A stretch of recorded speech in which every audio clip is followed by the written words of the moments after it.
information, throwing ourselves upon the gears of the machine. Revolution Radio, where information never sleeps. Calm down the thunder, well now you've got it. Red, you tell them I'm coming! And hell's coming with me, you hear? Hell's coming with me! Revolution Radio!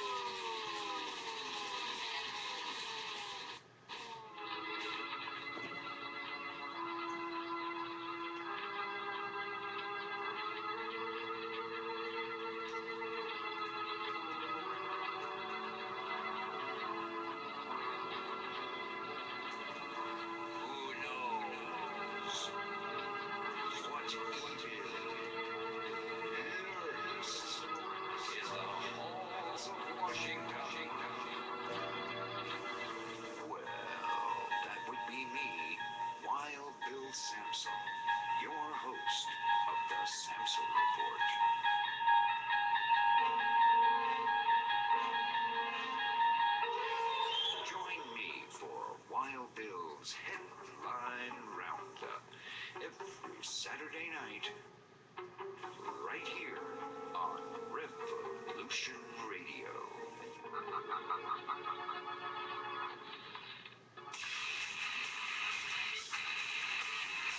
Revolution Radio.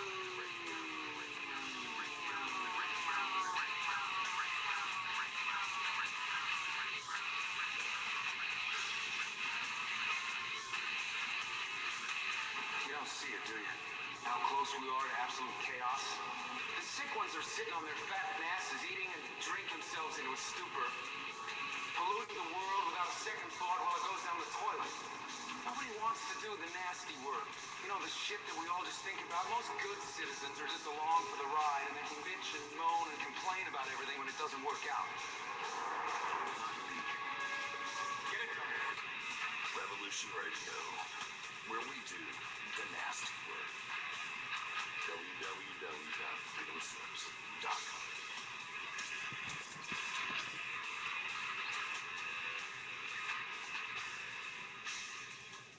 There is no good and evil. There is only power, and those too weak to seek it. This is the people's war. It is our war. We are the fighters. Fight it then. Fight it with all that is in us. And may God defend the right. Be sure to tune in weekdays 5 to 7 p.m. Eastern Time for Strange Universe with Sean David Morton. The strange, interesting, and engaging wide variety of topics. So be here. Revolution Radio, freedomslips.com. I would like, if I may, to take you on a strange journey.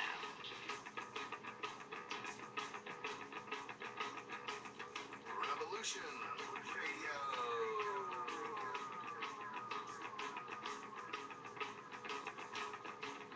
You're listening to Revolution Radio, freedomslips.com, 100% listener-supported radio, and now we return you to your host.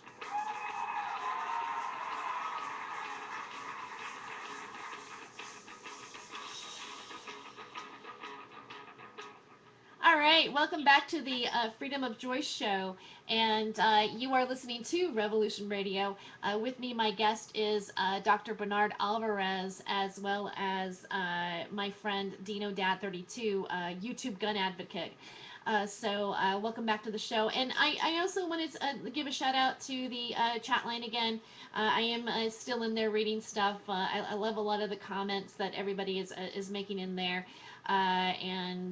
So thank you for adding what you're saying as well. And if you do want to give us a call, you can call in at this hour at 347-688-2902. We'd love to hear your opinions or any questions that you might have for, let's say, Dr. Bernard Alvarez or myself here today. And again, just letting everybody know that we are listener supported here. So please do take the time. Any donation is good. It doesn't have to be anything really large. I was gonna say $4.20 because that's what I say on my other network. That's always a nice little pledge, but whatever 11.11. I mean would it. say 11:11. Yep. Yeah, 12:12. All of it. There's all those significant numbers out there, right? Uh, And 420, man, that's the way to go, dude. yeah. There you go. 420. 420, because it's always 420 somewhere in the world. That's what they always say. So Bernard, you have just completed a book that you were working on for a very, very long time, and can we know a little bit about the Book of One and what inspired you to write it? Thank you, Terry. Yes, I just put out actually the second edition and the final edition. So yeah, I've been working on it for a long time. I started putting this book together back in 1992.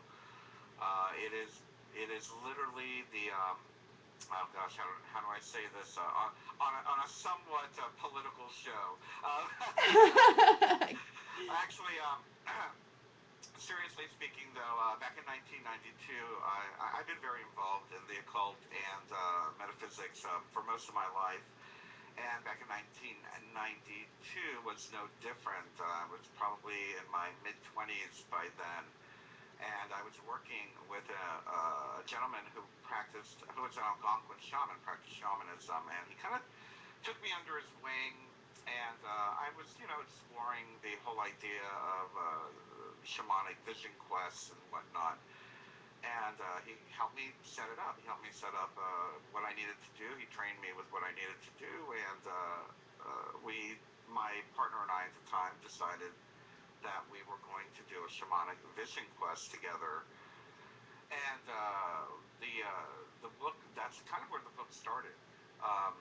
For those of you that have ever done one of the things that my teacher told me to do when you're doing a vision quest is, of course you're creating sacred space, but he said, at that sacred space, pack like you're going camping. So take everything you need with you into that. We had a circle, so to speak, a sacred circle that we were in. But within that sacred circle, there were magazines and books and crayons and beer and water and soda and, everything we needed, a little fruit and sandwiches. I like that kind of sacred circle. Going camping in the living room, basically, is what it was. If you want to talk about it on a 3D level, it was camping in the living room. And thank goodness, because I started writing. I started doing automatic writing after I kind of had my out-of-body experience. I came back and I immediately started writing. It's almost as if something was moving through me and writing down these notes. And this lasted for approximately 3 weeks. And I ended up with, I forgot how many it is. Let me look at the book here. How many passages there are, but 30. It actually came out to 30 passages. And after several weeks, I had these 30 passages, and I kind of just put it into my, at the time I was a practicing pagan, and I had my Book of Shadows, and I kind of put it in my Book of Shadows, and really didn't think much about it. It was just, for me, it was a very interesting experience. It did give me a lot of information. It is the foundation of all my spirituality since then. And it kind of gave me a greater understanding of metaphysics and the energetic world and the kind of the illusion that we live in. Because I do believe that everything that we see, touch, feel is an illusion. Our thoughts are an illusion. And so I went about my life, quite honestly. I felt it would kind of hit me like I call it psychic whiplash. It was just way too intense for me. I was 26 years old. I was living a very fast lifestyle. I was making a lot of money. And I was like, I can't live, non-ego. I can't be spiritual. I still have my whole life ahead of me. And unfortunately, I did go that route and, live fast and wild for another 10 or so years.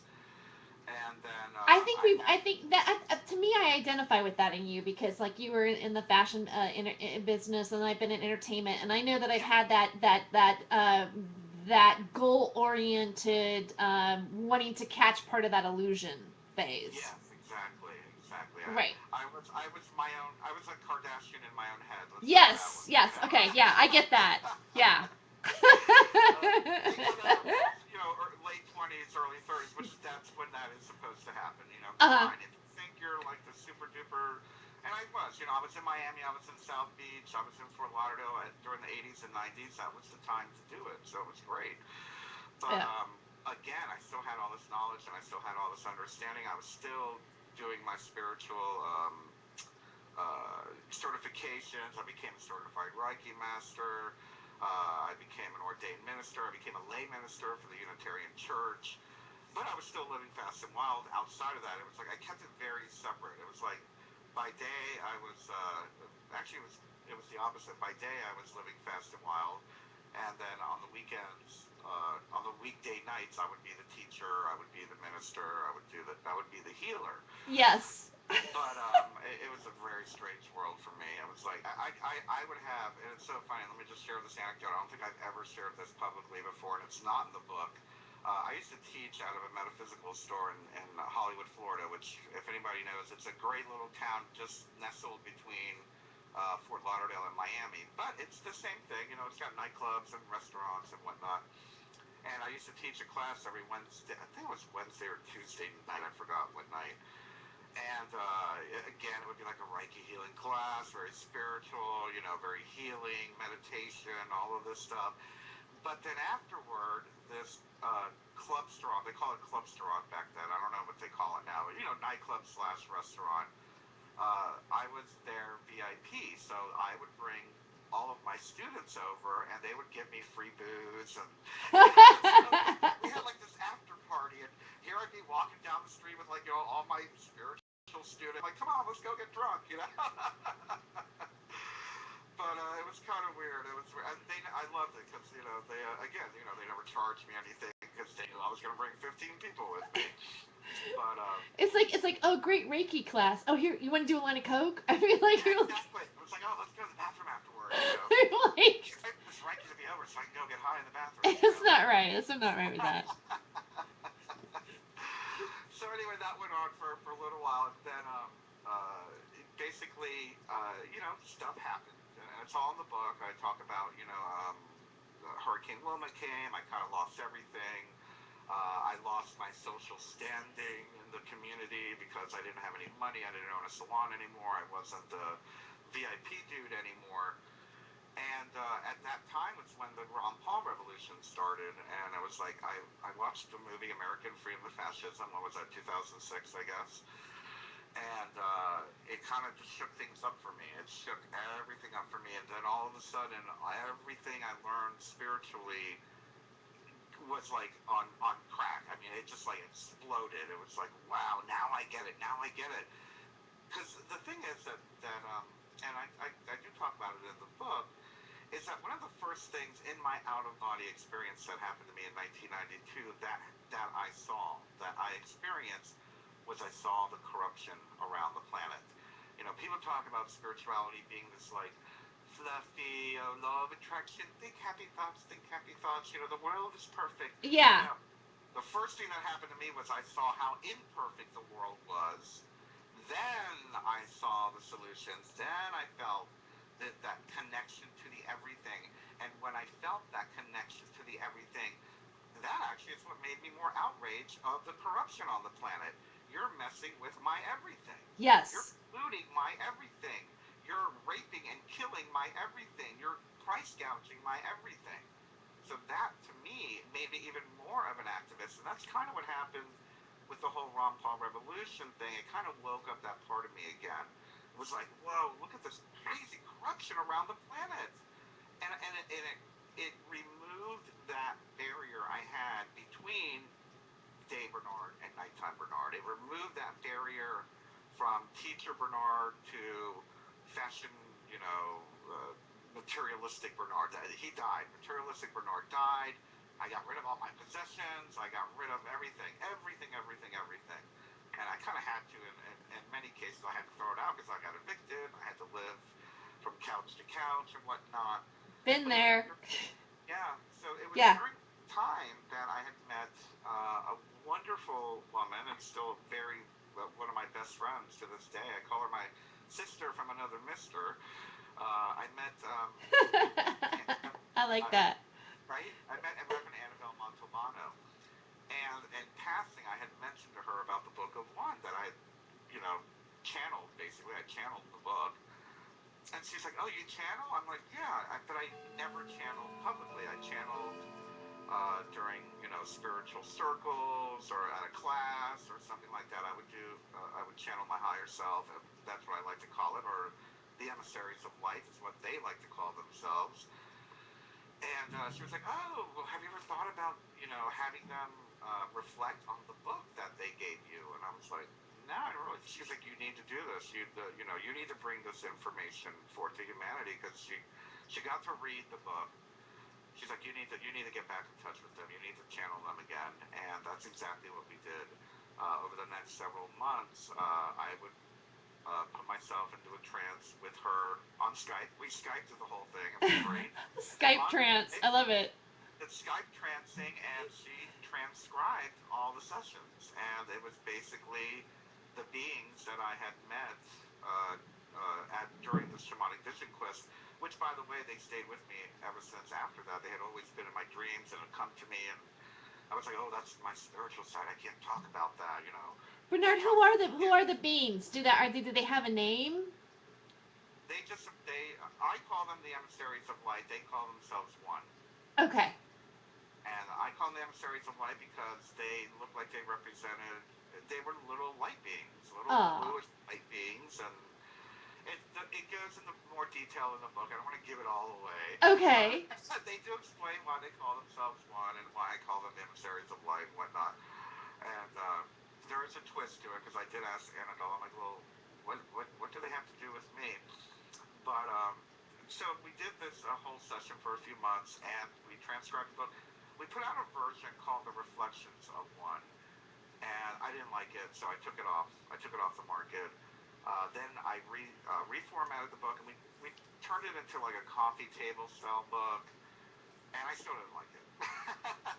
So that one I think is coming off the market in a couple of weeks. I don't know if there's any still available out there. And it's funny, I just went on Amazon, and some place is selling it for like $150. I'm like, with the nerve of you. Know? Wow, really? Like selling my book for $150. I guess they found out it's going out of print, or it is out of print.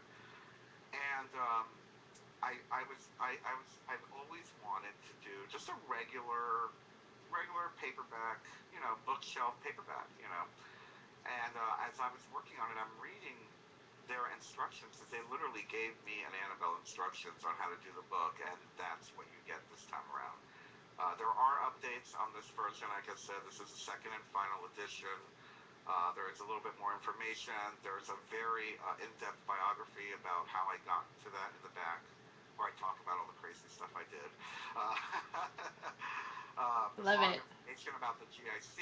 There's some listing for some of the classes that I do for free that are out there, you know, that people can watch and enjoy for free on YouTube and on the GIC. So there's a lot of updated information on there, and the format is a lot easier to read. When we first did it, we were very, how do I want to call it? We were very anal, I guess is the term. Annabelle and I wanted everything to come out exactly the way that the session was. And upon looking at it and reading it, I'm like, it's a little hard to read through the way they jump back and forth and whatnot. So I did kind of edit it this time around. The messages are a lot clearer for the lay person.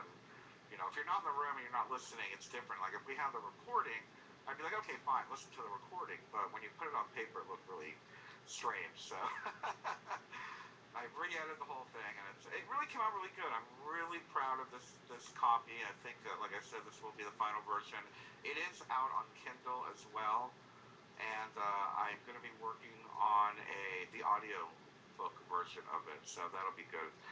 Somebody said to me, somebody asked if they wanted me to have them read it, and I'm like, but you weren't there, so I have to read it. You know? Yes. So I will be doing an audio version. I'll be working on those recordings over the summer. Hopefully, have it out by the middle of the end of the summer, and that'll be on whatever the audio, Audacity and iTunes and all that other stuff. So Oh, right now it's on Amazon, and you can also get it at the JIC.org and a couple other places. You can order from your bookstore. So it's available. It's everywhere.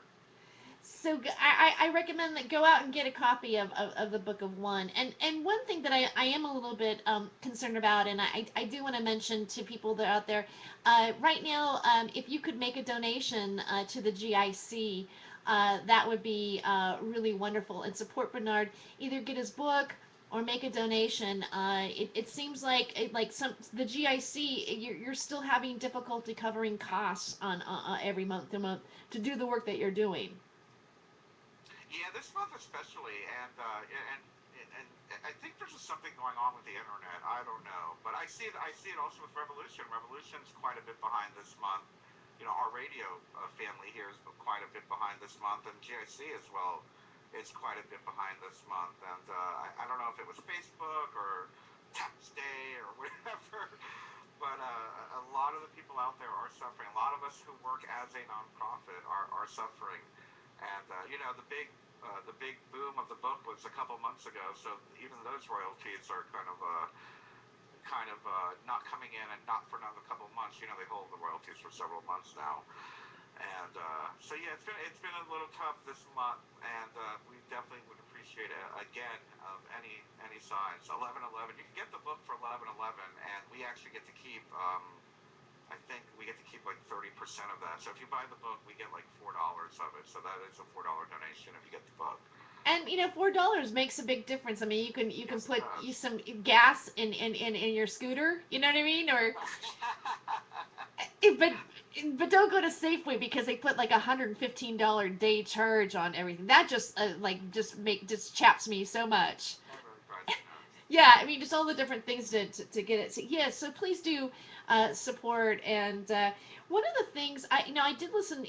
Of course, I listened to. I mean, I this is how I know you is that I took the light worker a starseed pagan series that you were teaching on YouTube. And I just loved it, especially since when you do start to wake up and you start to say, hey, I think there's a little bit more out there.